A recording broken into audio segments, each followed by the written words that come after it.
Hey guys, welcome back to my channel. In this video I'm going to show you how I make my afang soup. I have three different methods for afang soup. One is which I'm going to show you in this video. I also have the ultimate method, which is what I teach my students. If you're new here, my name is Didi Ekanem. You're very much welcome. Here is a safe space, so feel at home. First of all, let me take you guys through the ingredients I'll be using for my afang soup. Here I have my pounded afang. I'll be using shelled periwinkles, some scotch bonnet peppers, ground crayfish, knorr and star seasoning cubes, water leaf. I'm using goat meat as protein of choice. I'm also going to be using pomo, which is cow skin. I'm using snail, dried fish, stockfish, and a good palm oil. Make sure that the palm oil you use for your afang soup is good. If it's bad, your afang soup is definitely going to taste bad. So to make my afang soup, I start first by steaming my protein. To steam my protein, I use only seasoning cubes and fresh pepper. I don't eat salt.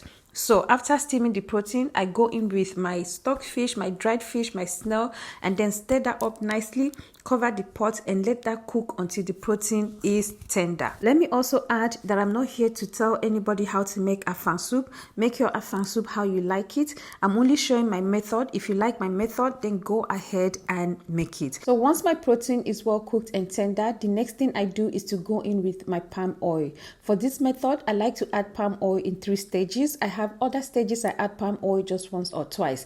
After adding the palm oil, I let it come to a boil for 1 minute to blend in with the other ingredients, and then I go in with my water leaf. So when I'm adding my water leaf, I like to add it bit by bit. I will add stir observe because I don't want the water leaf to be too much and I don't want it to be less, so the soup can have moisture. So when I'm making afang soup, the 3 things I look out for is 1, moisture, I look out for texture, and I look out for that real earthy taste, that real afang taste. For your afang soup to have moisture, you need to know the right ratio of afang to water leaf to use. For you to have a good texture of afang soup, your afang has to be very smooth, and for you to have that real afang taste, to achieve that real earthy afang taste, you need to know the type of afang to buy from the market. So after adding my water leaf, I will now add my crayfish. I'll be adding crayfish in 3 stages for this method as well, and then I'll add my shelled periwinkles, my dried fish, my stockfish again.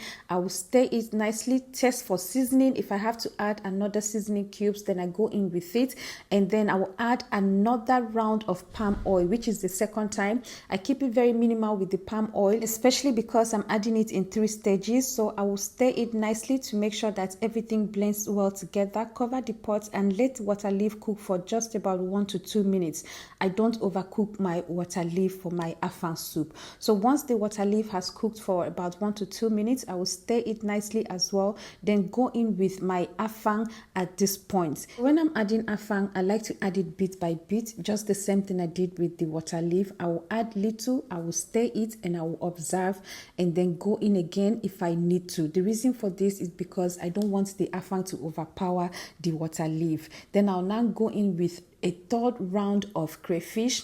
I will add my habanero pepper or yellow pepper, and then I will add another round of palm oil to seal up the taste of my afang soup. Once I add this final stage of palm oil, I barely cook it. I stir it nicely to combine, and then I bring down my pot of afang soup and allow the heat of the soup to cook the afang. That is why it is always advisable to use a good palm oil for your afang soup. And there you have it, guys. My afang soup is ready.